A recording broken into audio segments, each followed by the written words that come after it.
So, welcome back to another video. This is Team Overclocked, and today we're going to be talking about a $1,500 Ryzen 7 gaming PC. Now, based on what we have seen from AMD's benchmarking, we should be able to expect this PC to play games at 4K at high to ultra settings at some playable frame rates.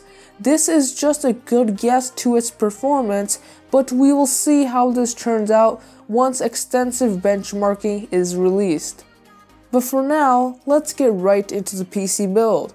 For the CPU, as you might have guessed, we have the AMD Ryzen 7 1700 for $329. This freshly launched CPU is clocked at 3 GHz and turbos up to 3.7 GHz. Along with that, it features 8 strong cores with hyper-threading, making it have 16 total threads.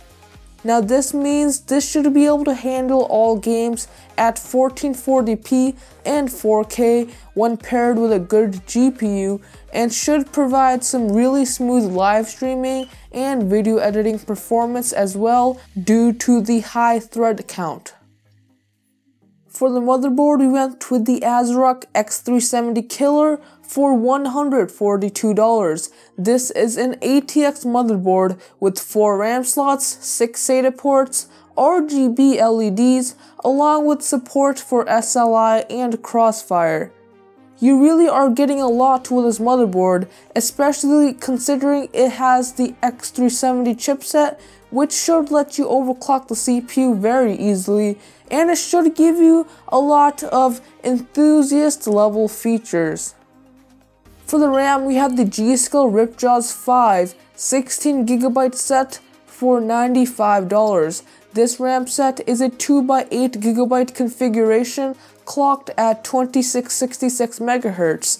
16GB should be the ideal amount for some higher resolution gaming and should be enough for some decent video editing as well, making this RAM set good for this build.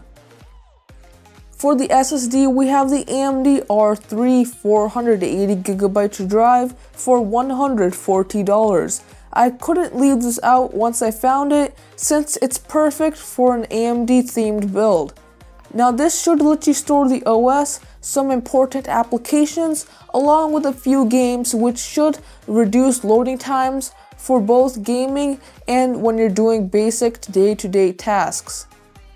For the hard drive, we have the Seagate Barracuda 2TB drive for $70. This spins at 7200 RPM and has 64 MB of cache. This is going to serve as the mass storage for this PC since it has a very nice 2TB capacity. You should be able to store a large Steam library along with a decently sized media library on this as well. For the graphics card, I went with the MSI GTX 1080 for $635. This GPU is clocked at 1.8 GHz and has 8 GB of GDDR5 VRAM.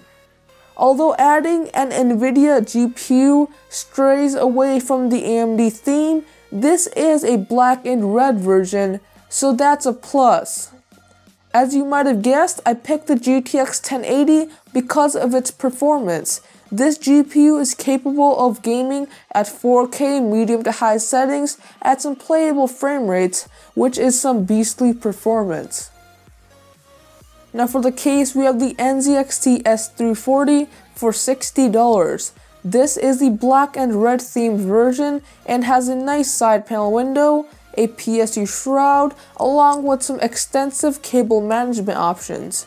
Along with that, this has a lot of room for water cooling and upgrades in the future, which should make this case last you a while. Now last but not least, for the power supply, we have the EVGA Supernova 750 watt power supply for $64. This power supply is a semi-modular unit that is 80+ bronze rated. The modularity should let you remove unnecessary cables, which should tidy up cable management, and the 80+ bronze rating coupled with the brand name EVGA should let you know that this power supply is not gonna blow up the first time you start up your computer.